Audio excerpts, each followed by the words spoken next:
Un nuevo episodio, tal cual como si se tratara de la serie de dibujos animados Tom y Jerry, se ha originado en este aparente conflicto de nunca acabar que ha propiciado un choque de poderes entre quienes hacen las leyes y quienes, al menos en teoría, deberían hacer justicia. El poder legislativo, que es la Asamblea Nacional, y el poder judicial, que es el Tribunal Supremo de Justicia en Venezuela, específicamente la Sala Constitucional de este, y es precisamente la Sala Constitucional del TSJ quien ha emitido el lunes 25 de abril de 2016 una sentencia en la que falla en contra del proyecto de ley de enmienda constitucional introducido por la Asamblea Nacional tras su previa aprobación en primera discusión por las 2/3 partes del Parlamento, y en la que falla a favor de la demanda de interpretación introducida por el bloque oficialista del Congreso para que fuera la Sala quien analizara si es constitucional y jurídicamente procedente a aprobar una enmienda que propone modificar el artículo 230 de la Constitución de manera tal que el periodo constitucional de gobierno se reduzca de 6 a 4 años.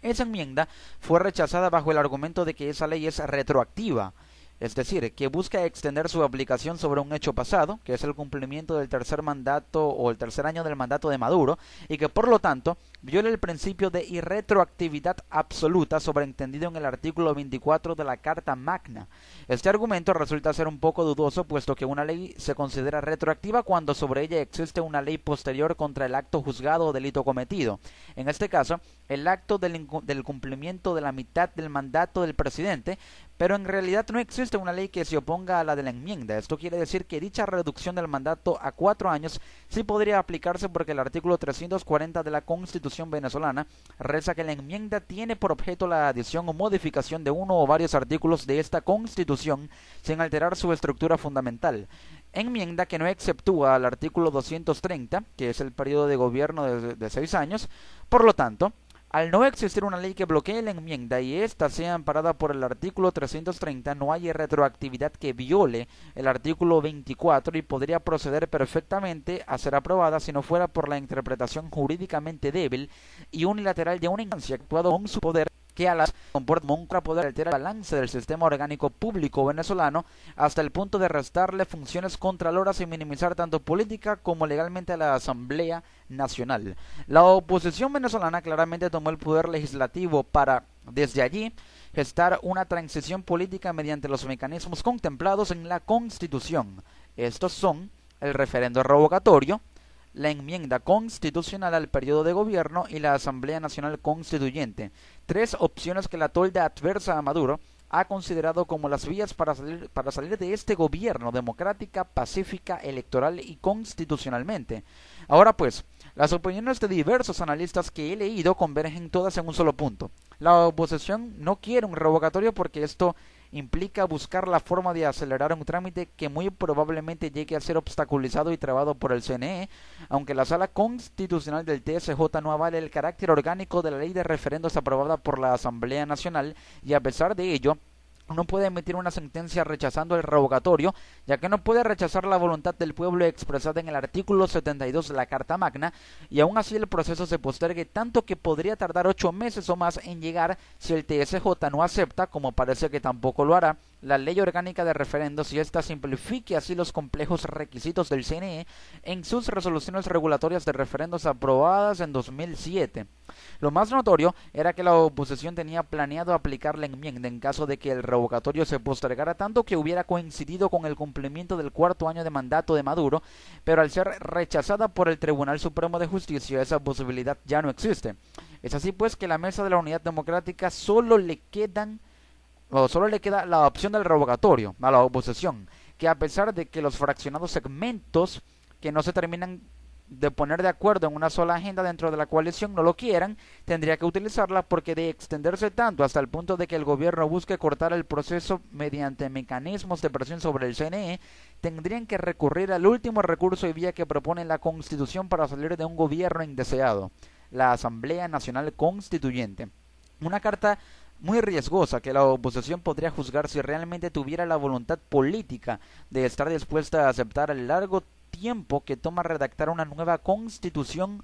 o reformar la actual y disolver los poderes públicos mediante la remoción de los rectores del Poder Electoral, el CNE, los parcializados magistrados del Poder Judicial, el Tribunal Supremo de Justicia, y de los directivos del Banco Central de Venezuela, para crear un nuevo ordenamiento jurídico y transformar al Estado, como lo dice el artículo 347, de manera tal que se generen las condiciones para convocar a nuevas elecciones presidenciales. Para cuando todo eso ocurra, Maduro ya podría estar a la mitad de su cuarto año de mandato o incluso a inicios del quinto. Pero lo cierto es que si el revocatorio no llega a concretarse, si el pueblo venezolano lo permite, tendrán tanto este como la oposición que saber aguantar para resistir los embates de un gobierno que junto al TSJ como brazo político de subordinación de intereses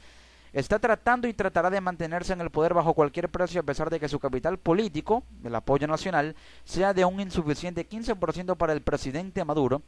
quien ya no sabe qué discurso utilizar para hacer frente a una crisis de proporciones gigantescas que cada día se subsume más en un círculo vicioso de altos precios, inflación de 200%, alta demanda, baja oferta, escasez del 50% en alimentos y medicinas, un 80% más específicamente en medicinas, contracción de menos 5,7% del Producto Interno Bruto, precio de la cesta petrolera a $32 por barril,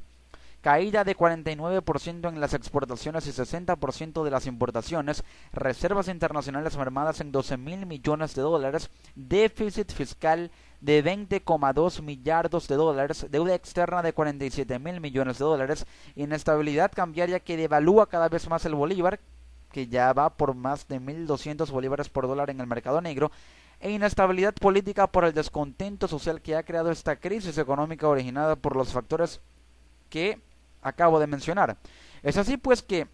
aunque la oposición se encuentre claramente dividida por la diatriba de cuál vía tomar para salir de este gobierno y no tenga una agenda país, sino una agenda partidista, solo le queda, en el corto plazo, la opción del revocatorio para hacer frente desde la Asamblea Nacional a un superpoder paralelo al Ejecutivo que le ha rechazado una reforma a la ley del Banco Central de Venezuela, una sentencia contra el decreto de emergencia económica de Maduro, una ley de amnistía, una ley de enmienda constitucional y quién sabe qué otra ley más, pero que no podrá emitir sentencia alguna que declare inconstitucional la inviolable, intransferible, inmune e inquebrantable soberanía del pueblo, consagrada en el artículo 5 de la Constitución para activar el mecanismo de un referendo que revoque el mandato de Nicolás Maduro y que, de no darse así, solo tendría como última e irrepetible carta a la Asamblea Nacional Constituyente que disolvería al Tribunal Supremo de Justicia mismo, así como a todo el resto de los poderes públicos que actualmente están trabando la fluidez del orden democrático expresado por un pueblo que demanda, exige